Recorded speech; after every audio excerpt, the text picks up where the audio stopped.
Champions, welcome back to my channel. ఈరోజు nursing field salary details ఎలా ఉందో మీకు క్లియర్గా ఎక్స్ప్లెయిన్ చేస్తానండి. ఫస్ట్ ఆఫ్ ఆల్ నా ఛానల్ మీరు సబ్స్క్రైబ్ చేసుకోండి అండ్ లైక్ చేసి షేర్ చేయండి మీ ఫ్రెండ్స్కి కూడా. నేను ఇది ఒక యూస్ఫుల్ మెసేజ్ అని అనుకుంటున్నాను ఎవరైతే అబ్రాడ్ ప్లాన్లో ఉన్నారో. సో ఇందులో ఫస్ట్ ఏంటంటే హెచ్సిఏ వాళ్ళకు మనకు ఒక $1,200 వాళ్ళ బేసిక్ శాలరీ ఉందండి. దానికి మీరు ఒక +500 హౌసింగ్ అలవెన్స్ యాడ్ చేసుకోండి. ఎందుకంటే మన హాస్పిటల్ వాళ్ళే మనకు హౌసింగ్ అలవెన్స్ కూడా ప్రొవైడ్ చేస్తారన్నమాట. సో టోటల్ అప్పుడు మనకి ఏమైతే అంటే 1,700 అనేది అవుతుంది. ఈఎన్ బేసిక్ శాలరీ ఏంటంటే 1,260 ఉందండి. దాన్ని కూడా మీరు 500 యాడ్ చేసుకోండి. ఈఎన్కు 500 యాడ్ చేసుకున్న తర్వాత ఆర్ఎన్కు చూసుకున్నా కూడా బేసిక్ శాలరీ 2,000 ఉంది. సో దాన్ని కూడా మీరు 500 యాడ్ చేసుకోండి. కొన్ని హాస్పిటల్ వాళ్ళు ఇప్పుడు ఏం చేసుకున్నారంటే హౌసింగ్ అలవెన్స్ ను 600 చేద్దామని అనుకుంటున్నారు. కానీ ఇప్పటి వరకు అయితే అది క్లియర్గా తెలియలేదండి. 500 అయితే మీరు కన్ఫర్మ్గా యాడ్ చేసుకోండి. సో ఇవన్నీ మనీ మొత్తాన్ని మనం ఇండియన్ మనీలో కన్వర్ట్ చేసుకుంటే హెచ్సిఏకి ఒక 1,700 వస్తే దాని ఇండియన్ మనీలో 60 తోటి మీరు ఒక ఈచ్ డాలర్ ఈజుకుంటే 60 రూపీస్ అనమాట. అప్పుడు మీరు 1,700ని 60తో మీరు కన్వర్ట్ చేసుకుంటే మన ఇండియన్ మనీలో అట్లీస్ట్ 1,02,000 అలా వస్తుందండి. సో ఈచ్ అంటే మీరు ప్రతి ఏదైతే నేను ఇచ్చానో ఆ అమౌంట్ని 60 తోటి క్యాల్కులేట్ చేసుకోండి. 60 అంటే $1 తీసుకుంటే 60 అవుతుంది. అయితే మన ఇండియాలో ఎలా గోల్డ్ రేట్ అయితే పెరుగుతుంది తగ్గుతుంది అలా ఉంటుందో ఇక్కడ కూడా మన శాలరీలో ఒక్కొక్క రోజు 61 వస్తుంది, 62 వస్తుంది, 63 కూడా వస్తుంది, అంటే 65 కూడా సమ్ టైమ్స్ వచ్చిందండి. సో అందుకనే మనం అది క్లియర్గా చెప్పలేం కాబట్టి నేను 60 అయితే స్టాండర్డ్గా ఉంది కాబట్టి మీరు 60 తోటి మీరు క్యాల్కులేట్ చేసుకుంటే వచ్చే అమౌంట్ ఏందో అది మీ యొక్క కరెక్ట్ అమౌంట్ అన్నమాట. సో మరి ఇందులో ఇంత అమౌంట్ వస్తుంది కదా మేము ఎలా ఉండాలి అని మీరు అనుకుంటే దానికి ఇంకా ఓవర్ టైం అనేది మనకు రీలొకేషన్ అయిన నెక్స్ట్ తర్వాత షిఫ్ట్ అలవెన్స్ అనేది కూడా వస్తుందండి. ఇప్పుడు హెచ్సిఏకి ఒక 1 lakh వచ్చింది అనుకోండి, మీరుండే ఏరియాలో నా రూమ్ రెంట్ అనేది ఒకవేళ ఎక్కువ ఉందనుకోండి. సో ఇప్పుడు 500 మీ హౌసింగ్ అలవెన్స్ ఇచ్చాక ఒకవేళ మీరు 600 పే చేయాలనుకుంటే మీరు అడ్జస్ట్ అవ్వాల్సి ఉంటుందండి. అందుకని మీరు ఒక 2-3 మెంబర్స్ తోటి షేర్ చేసుకుంటారు, అప్పుడు అమౌంట్ అనేది మీకు తక్కువ పడుతుంది అన్నమాట. $500 అన్న కాడ 400, 300 అలా మీకు కొంచెం తక్కువ అమౌంట్లో మీరు సింగపూర్లో సర్వైవ్ అవ్వచ్చు. అప్పుడు మీరు ఏంటంటే మనీ కొంచెం సేవింగ్ చేసుకోవచ్చు అనమాట. లేదు నేను సింగిల్గానే ఉంటాను అని అంటే మీరు కన్ఫర్మ్గా మనీ ఎక్కువ పెట్టాల్సి వస్తుందండి. సో అలా చూసుకుంటే మీ అమౌంట్ అనేది ఈ షిఫ్టింగ్ అలవెన్స్ అనేది ఏంటి అండ్ రీలొకేషన్ ఏంటి, హౌసింగ్ అలవెన్స్ అవన్నీ కలుపుకున్న తర్వాత మీకు వచ్చే అమౌంట్ క్యాలిక్యులేట్ చేసుకున్న తర్వాత షిఫ్టింగ్ అలవెన్స్లో నేను చెప్పేది ఏంటనంటే మనకు మార్నింగ్ డ్యూటీకి ఏ షిఫ్టింగ్ అలవెన్స్ రాదండి. ఈవినింగ్ డ్యూటీకి ఉన్న నైట్ డ్యూటీకి మాత్రం మనకు షిఫ్టింగ్ అలవెన్స్ అనేది వస్తుంది అన్నమాట. సో అది ఎంత వస్తుంది అంటే సమ్ టైమ్స్ $6 కూడా వస్తుంది ఈవినింగ్ డ్యూటీకి. అంటే బేస్డ్ ఆన్ మన యొక్క స్టాఫ్ నర్స్ ఈఎన్ఐ ఏంటనే దాన్ని బట్టి వస్తుంది అన్నమాట. సో ఇప్పుడు మనం ఒకవేళ ఆర్ఎన్కి ఏంటంటే $6 కన్నా $10 అలా వస్తుంది అన్నమాట. మన యొక్క డిసిగ్నేషన్ బట్టి మనకు మనీ కొంచెం ఎక్కువ పెరుగుతూ ఉంటుంది అన్నమాట. అయితే ఇప్పుడు మనకి ఇంకొక విషయం ఏమిటి అని అంటే హౌసింగ్ అలవెన్స్లో ఏదైతే 500 యాడ్ అయితే అది ఫిక్స్ అన్నమాట. అండ్ మీ బేసిక్ సాలరీ ఏంటంటే అది ఫిక్స్ అన్నమాట. ఈ shifting allowance and relocation allowance and next ఇంకొకటి హౌసింగ్ ఓవర్ టైం అనేది మనకు ఉంటుంది అన్నమాట.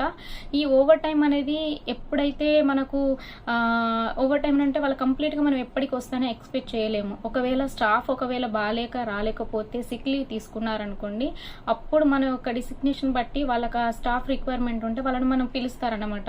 ఇప్పుడు జూనియర్ రాలేదనుకోండి, హెచ్సిఏ రాకపోతే హెచ్సిఏ ఎవరైతే ఉన్నారో వాళ్ళని పిలుస్తారు, ఈఎన్ రాకపోతే ఈఎన్ ఎవరైతే ఉన్నారో వాళ్ళని పిలుస్తారు, ఇంకా ఏదైతే ఆప్షన్ లేకపోతే ఆర్ఎన్ కూడా సమ్ టైమ్స్ పిలుస్తారండి. సో ఇలా ప్రతిదీ మనకు ఓవర్ టైం అనేది కన్ఫర్మ్ గా వస్తాయని ఎక్స్పెక్ట్ చేయకూడదు. కానీ హౌసింగ్ అలవెన్స్ షిఫ్ట్ అలవెన్స్ ఉన్నా మనకి ఇంకా కన్ఫర్మ్ గా అయితే వస్తాయండి. ఈ షిఫ్ట్ అలవెన్స్ అనే నైట్ డ్యూటీ చేసిన వాళ్ళకు $50 అనేది వస్తుంది. ఒక రోజు మీ సాలరీ వస్తూనే మీకు ఎక్స్ట్రా $50 అనేది వస్తుంది అనమాట. సో అందుకనే ఈచ్ మంత్ లో మనకి ఇంత క్లారిటీగా అమౌంట్ వస్తుందని మనం చెప్పలేము. మన సాలరీ ఒక్కొక్కసారి పెరగవచ్చు, ఒక్కొక్కసారి తక్కువ అవ్వచ్చు. ఎందుకనంటే మీకు మార్నింగ్ డ్యూటీస్ ఉంటే ఏ అలవెన్స్ రాదు, ఈవినింగ్ డ్యూటీ ఉందనుకోండి మీకు మనీ యాడ్ అవుతుంది, నైట్ డ్యూటీ ఉందనుకోండి మీకు మనీ యాడ్ అవుతుంది. సో మన రోస్టర్ను బట్టి మనం ఎలా మనీ అనేది వస్తానమాట. మనకు ప్రతిసారి అందరూ ఈవినింగ్ డ్యూటీ చేస్తామని లేదు. ఒకవేళ స్టాఫ్ లేకపోతే మీరు మార్నింగ్ డ్యూటీ చేయాల్సి వస్తుంది. అట్లీస్ట్ ఒక 5 ఈవినింగ్ డ్యూటీస్ అన్న 5 నైట్ డ్యూటీస్ అయితే కన్ఫర్మ్ గా ఉండడానికి వాళ్ళు రోస్టర్ ప్రిపేర్ చేస్తారండి. ఈ 5 నైట్ డ్యూటీస్ లో ఒకవేళ అప్పుడు కూడా స్టాఫ్ ఎవరైనా రాకపోతే మిమ్మల్ని ఇంకొకరు యాడ్ చేసుకుంటారు. సో అప్పుడు మీరు వెళ్ళి ఎక్స్ట్రా డ్యూటీ చేస్తే మీకు ఇంకొక $50 అనేది వస్తుంది అనమాట. ఇవన్నిటి మొత్తాన్ని మనకు వచ్చే అమౌంట్ తోటి మనం క్యాలిక్యులేట్ చేసుకున్న తర్వాత మన రూమ్ ఒకవేళ తక్కువ రేట్ ఉందా ఎక్కువ రేట్, ఇవన్నీ మనం ఒక ప్లానింగ్ చేసుకోవాలి. మన సేవింగ్స్ మ్యాటర్కి వస్తే ఏంటి అని అంటే, మీరు సేవ్ చేయాలనుకుంటే మనీ నేను ఇంత దూరం వచ్చి నేను మనీ మంచిగా సేవ్ చేయాలనుకుంటే మీరు కొంచెం అడ్జస్ట్ అవ్వాల్సి ఉంటుందండి. 3 మెంబర్స్ ఉన్న రూమ్లో తీసుకుంటే మనీ తక్కువ పడుతుంది. అండ్ మీరు ఫుడ్ కానీ బయట తినడం అలాంటివి తగ్గిస్తే మీకు కొంచెం సేవింగ్స్ అనేది ఎక్కువగా ఉంటుంది. అండ్ నెక్స్ట్ బయటకు వెళ్ళినప్పుడు ప్లేసెస్ కొన్ని తిరగాల్సి ఉన్నప్పుడు అలాంటివి కూడా మీకు కొంచెం మనీ ఎక్కువ అయిపోతుంది. సో అవన్నిటి మీరు తిరగకుండా ఇవన్నీ కొంచెం మీరు మనీ కంట్రోల్లో పెట్టుకుంటే మీకు కొంచెం సేవింగ్స్ అనేది బాగుంటుందని నా ఒపీనియన్. ఇంకొకటి ఏంటి అని అంటే, ఒకవేళ మీరు రూమ్ తీసుకున్నారు, మీ రూమ్కున్న హాస్పిటల్ కొంచెం దూరం ఎక్కువ ఉంది అంటే మీరు కన్ఫర్మ్గా ఎంఆర్టీ తీసుకోవాల్సి ఉంటుందండి.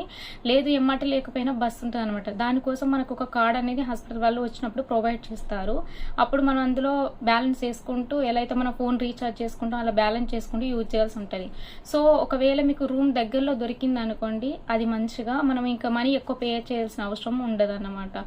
సో కొంతమందికి వాకబుల్ డిస్టెన్స్ ఉంటుంది, కొంతమందికి ఎంఆర్టీ కూడా తీసుకోవాల్సి ఉంటుంది, కొంతమందికి ఏంటి అంటే బస్ కూడా తీసుకోవాల్సి ఉంటుంది. ఇట్లా మన ఛార్జెస్ అన్ని క్యాల్కులేట్ చేసుకున్న తర్వాత మన సేవింగ్స్ అనేది ఈచ్ పర్సన్ కు డిఫరెంట్ గా ఉంటుందండి. అందుకే క్లియర్ గా మనం ఎవరైనా చెప్పలేము. బట్ ఇండియన్ మనీలో చూసుకుంటే ఎవ్రీథింగ్ ఇంక్లూడింగ్ ఏంటంటే ఈచ్ పోస్ట్ కి అయితే ఖచ్చితంగా 1 lakh ఎబోనే ఉంటుంది. 1 lakh ఎబో ఉన్న మనకు అందులో హెచ్సిఏకు, ఈఎన్కు, ఆర్ఎన్కు మన మెయింటెనెన్స్ బట్టి ఎంత మనం సేవింగ్ చేసుకుంటాం ఉంటుంది. ఈ 1 lakh ఎబో కూడా ప్లస్ హౌసింగ్ అలవెన్స్ తో ఉంటుందండి. సో ఇప్పుడు మనకు హెచ్సిఏ చెప్పాం కదా, 1200 ఉంటే 60 వేసుకోండి ఎంత వస్తుందో మన ఇండియన్ మనీలో. సో అది మీ బేసిక్ సాలరీ. దానికి ఓవర్ టైమ్ నైట్ డ్యూటీ కలిపితే మీకు అట్లీస్ట్ ఒక 70,000 అలా మన బై హ్యాండ్ వస్తుంది. అది కూడా మన మెయింటెనెన్స్ బట్టి ఉంటుందండి. సో ఇంకా నేను మీకు ఏజెంట్ ప్రకారం వస్తే ఏంటంటే, నా డిస్క్రిప్షన్లో మీకు నేను చెప్తాను, లేకపోతే డిస్క్రిప్షన్లో నేను మీకు ఇస్తాను ఎలా ఏజెంట్ని కన్సల్ట్ అవ్వాలి అనేది. అండ్ ఇంకొకటి ఏంటి అని అంటే, ఇప్పుడు నేను వచ్చిన ఏజెంట్ ఏంటంటే కిషోర్ సార్ అని అజిత్ అండర్లో ఉన్నారండి. అతని ఒక ఫోటో మీకు డీటెయిల్స్ అనేవి కూడా నేను అప్లోడ్ చేస్తాను. ఇంకొకటి ఏంటంటే, వద్దు నేను బిలీవ్ చేయలేము ఆ పర్సన్ని, ఆయన సింగపూర్లో ఉంటారు మేము ఇక్కడ ఉంటాము అని ఒక భయం మీకు ఎలా ఉంటే ఇట్లా మన ఇండియాలోనే జూబ్లీ హిల్ చెక్ పోస్ట్ దగ్గర మీరు కొంచెం ఎమ్మటి దిగిన తర్వాత కొంచెం బ్యాక్ సైడ్ వెళ్తే నందగిరి హిల్స్ అనేది ఉంటుందండి. మీకు అడ్రస్ తెలియకపోతే అక్కడ ఆటో డ్రైవర్స్ కూడా ఉంటారు, అక్కడ అడిగేసి కొంచెం పైకి వెళ్ళండి. అక్కడ పైకి వెళ్తే నందగిరి హిల్స్ ఉంటుంది. ఆ నందగిరి హిల్స్లో ఇంకొంచెం పైకి వెళ్తే నడుచుకుంటా బై వాక్ ఆదిత్య హిల్స్ ఉంటుంది. అక్కడ గ్లోబల్ ప్లేస్మెంట్ వాళ్ళ ఒక బిల్డింగ్ ఉందండి. అక్కడ మీకు గ్లోబల్ ప్లేస్మెంట్ సింగపూర్ స్టాఫ్ను రిక్రూట్ చేసుకోవడానికి అంత ప్రాసెస్ క్లియర్గా ఎక్స్ప్లెయిన్ చేస్తారన్నమాట. ఒక 1 yearకి ఎంత అవుతుంది, ఇప్పుడు మనం సింగపూర్ రావడానికి ఎంత అమౌంట్ వాళ్ళకి మనం పే చేయాలి, ఇంటర్వ్యూకి ఒకవేళ మీ సర్టిఫికెట్స్ అన్ని వాళ్ళు యాక్సెప్ట్ చేస్తారనుకోండి, మీకు అన్ని క్లియర్గా ఎక్స్ప్లెయిన్ చేస్తారన్నమాట. సో వాళ్ళని మీరు బిలీవ్ చేయొచ్చు. అండ్ ఎందుకనంటే మనకు దగ్గరలో ఉన్న వాళ్ళు, చాలా ఇయర్స్లో ఉన్న వాళ్ళు, మీరు ఎక్కడికైనా వెళ్ళి మీరు సింగపూర్ డీటెయిల్స్ కన్ఫర్మ్గా తెలుసుకోవచ్చండి. ఇంకేమన్నా మీకు ఇన్ఫర్మేషన్ కావాలంటే ప్లీజ్ నాకు కామెంట్ చేయండి, నేను ఇంకా క్లియర్గా ఎక్స్ప్లెయిన్ చేయడానికి ట్రై చేస్తాను. మీకు ఇంకా ప్రజెంట్ అయితే ఇప్పుడు ఈ సాలరీ డీటెయిల్స్ అయితే నేను మీకు చెప్పాను, మీకు అర్థమైందని అనుకుంటున్నాను. Please subscribe my channel. Thank you so much.